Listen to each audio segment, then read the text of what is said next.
Hello everybody, so today we're going to be doing a quick review on absolute value inequalities. So hopefully we remember this. We're going to start off here and talk about the patterns that we should already know. So this is, notice, an absolute value that is less than C. So this is what we're going to call an AND problem. So an AND problem will look like this, whether it be, but you're just going to shade in the middle. Alright, so when it's less than, you can think of it as an AND problem, and your solution is going to be shaded in the middle. Now notice if you have an absolute value that's greater than a number, we're going to call this an OR problem. And the OR problems, what they do is they shoot outward. So there's a gap in the middle. So that's one way to kind of help you make sure that you're shading them correctly. Alright, and remember that if we just have less than or greater than, we use open circles. But if we had a less than or equal to or greater than or equal to, we would close those circles. So let's just take a look at a couple examples here. Alright, so with this one, so an absolute value, there's a couple different ways you can solve them, but I think most people probably do it this way. So you're going to keep one inequality exactly the same. And then the other inequality, you're going to flip the inequality and change the sign of everything on the right. Then we're going to go through and solve them. So I'm going to subtract 7 from both sides. And it's going to give me x is greater than or equal to -9. And then I'm going to subtract 7. It's going to give me x is less than or equal to -5. So since this is an AND problem, we graph this on a number line. Notice here's -9 and here's -5. So we're going to do less than or equal to means we're going to close the circle.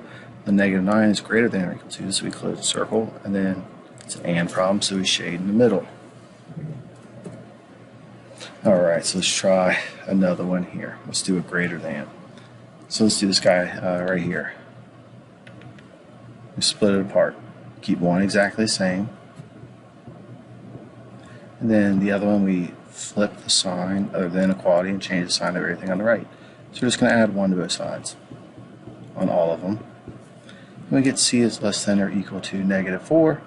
And then C is greater than or equal to 6. So notice how these inequalities are a little different. So here's -4, here's +6. So this is saying greater than or equal to +6. That means we got to shade this way. And less than or equal to -4, so we got to shade this way. Notice there's a gap in the middle, and it's a greater than. Alright, so let's take a look at this problem here. So notice the absolute value is not by itself. So we can't split it apart into our two inequalities and solve until we get the absolute value by itself. So we're going to start off by adding 10 to both sides.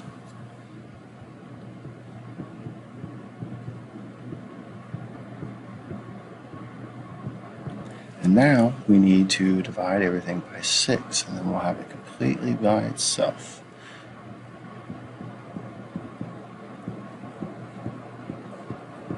So this is going to be a greater than problem. We can tell that now because we've got the absolute value by itself, so we know our solutions should shoot out in 2 different directions. So we keep one exactly the same. Oops. And the other one, we flip the inequality and change the sign of everything on the right. So now let's get the variable by itself. So I'm going to add 4 to both sides. So that gives me -3n is less than or equal to 0. Now I've got to divide everything by -3. Just brings up another important rule. Whenever we multiply or divide by a negative, we have to flip the inequality so we get n is greater than or equal to 0. So this guy here, let's add 4 to both sides. So now we have -3n, is greater than or equal to 8. Now I divide everything by -3, and we have n is less than or equal to -8/3. So notice how the inequality is flipped. Well, I don't know what just happened there, but let's pretend that's a number line. Alright, so here we'll say it's 0, and here is -8/3. So let's go ahead and graph it. So we less than -8/3 or equal to means we're going to shade and go that way. Greater than or equal to 0, shade inside the circle, and we're going to go this way. Again, we knew that they would shoot out because it was an OR problem. So again, you want to get the absolute value by itself then you can split it apart into the two inequalities. And so now let's talk about quadratic inequalities. So quadratic inequalities, we kind of look at them the same way. Once we get down to a point where we have an greater than or less than symbol, we can look at, say, greater than is more likely going to be shooting outward, like the OR problem, like with absolute value.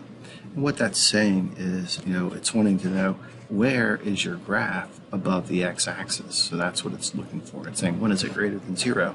Well, when it's above the x-axis.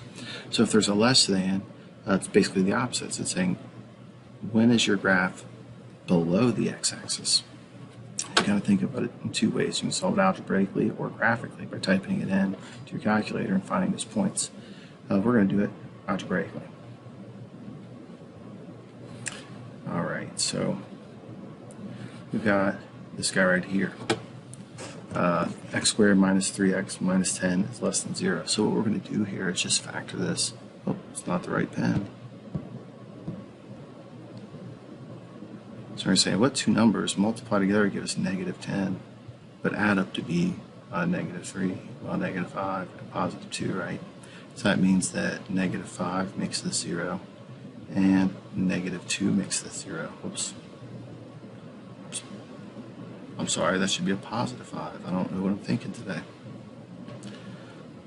So now, this is a less than problem, so our solution would be, well, here's negative 2, and here's positive 5, we'll say.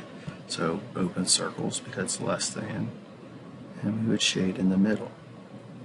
Now if we were to type this into our calculator and hit graph, what we would see would be a graph that looks like this. It crosses at negative 2 and positive 5. And notice it's saying, when is it less than 0? Well, it's between negative 2 and positive 5, so the other way to look at it.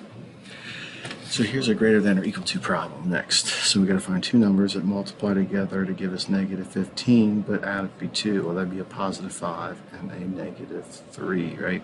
So that means we'd have a negative 5 makes this 0, and a positive 3 makes this 0.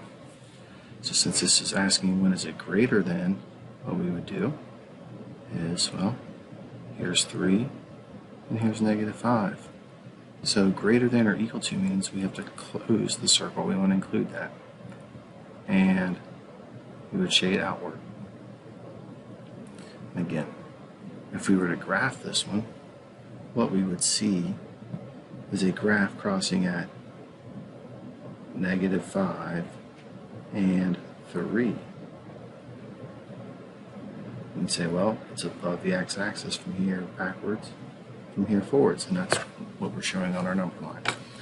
So that is how we solve quadratic inequalities.